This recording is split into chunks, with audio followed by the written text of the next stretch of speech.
श्रीमद् भागवत महापुराण स्कंद 8 अध्याय 21। श्री सुखदेव जी कहते हैं, परीक्षित, भगवान का चरण कमल सत्यलोक में पहुंच गया। उनके नख चंद्र की छटा से सत्यलोक की आभा फीकी पड़ गई। स्वयं ब्रह्मा भी उनके प्रकाश में डूब से गए। उन्होंने मरीच आदि ऋषियों, सननंदन आदि नैष्ठिक ब्रह्मचारियों एवं बड़े बड़े योगियों के साथ भगवान के चरण कमल की आगवानी की।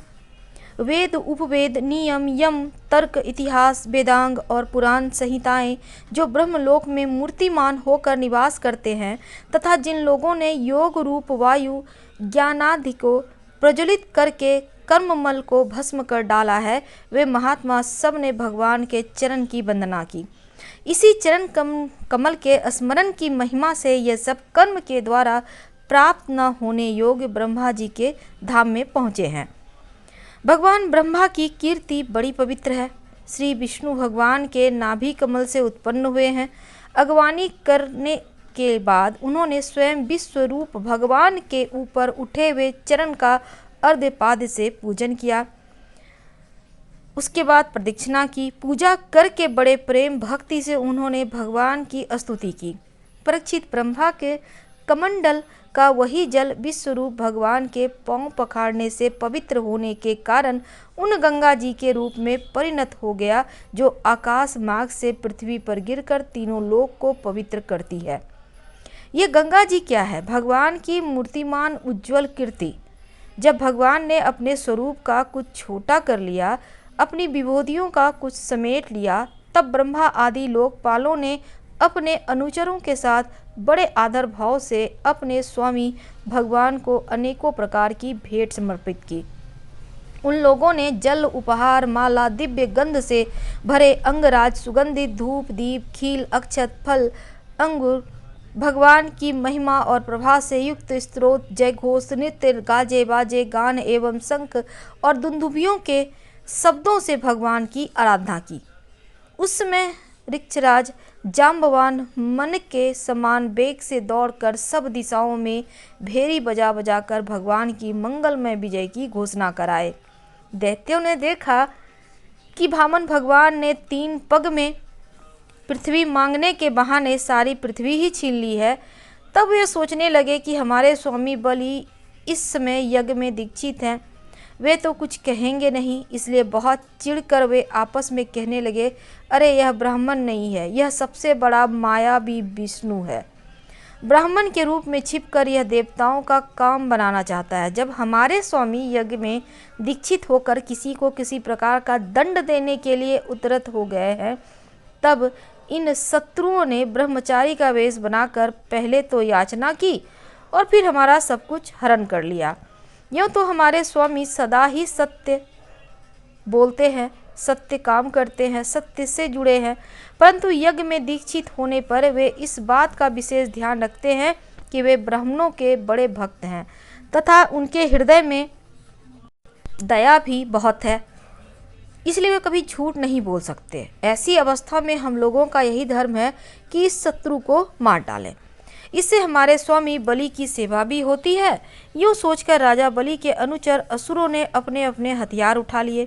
परीक्षित, राजा बलि की इच्छा न होने पर भी वे सब बड़े क्रोध से शूल, पट्टिस आदि लेकर भगवान वामन को मारने के लिए टूट पड़े। परीक्षित, जब विष्णु भगवान के पार्षदों ने देखा कि दैत्यों के सेनापति आक्रमण करने दौड़े आ रहे, तब उन्होंने हंसकर अपने अपने शस्त्र उठाकर उन्हें रोक लिया।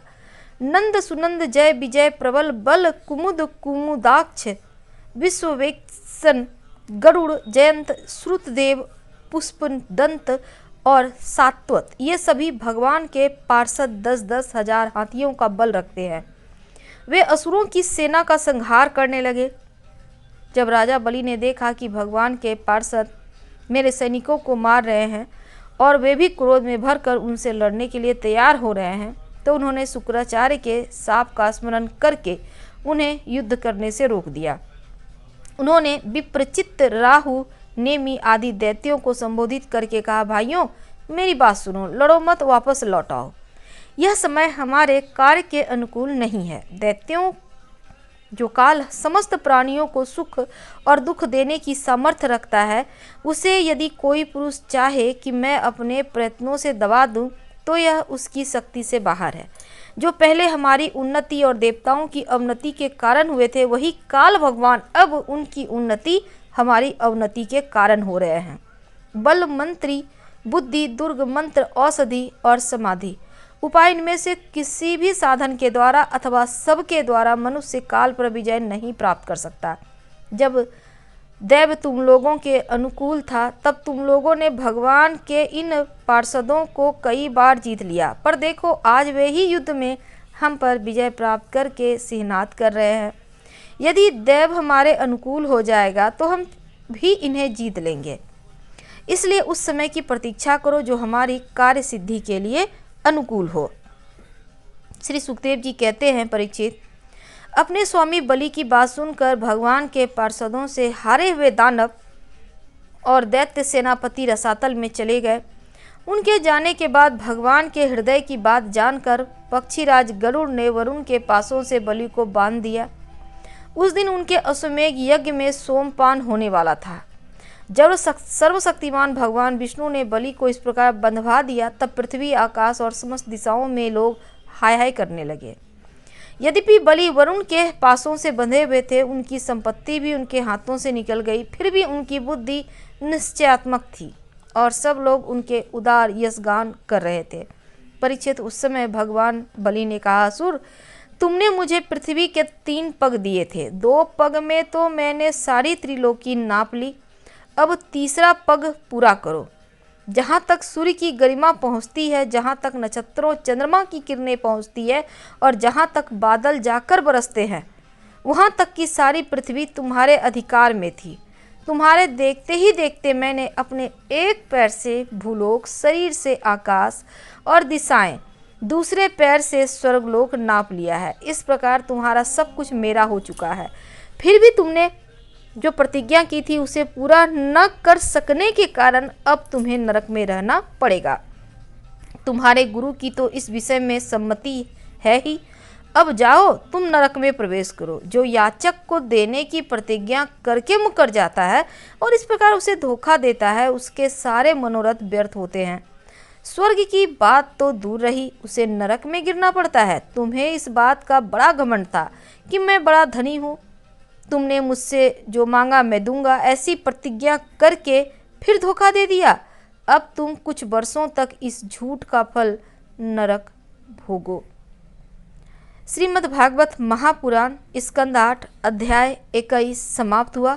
अगले अध्याय में हम आपसे कल मिलेंगे। अभी हम आपसे विदा लेते हैं। हर हर महादेव। पसंद आ रहा हो तब लाइक कर सब्सक्राइब करें, शेयर करें, कमेंट करें। धन्यवाद। हम फिर मिलेंगे।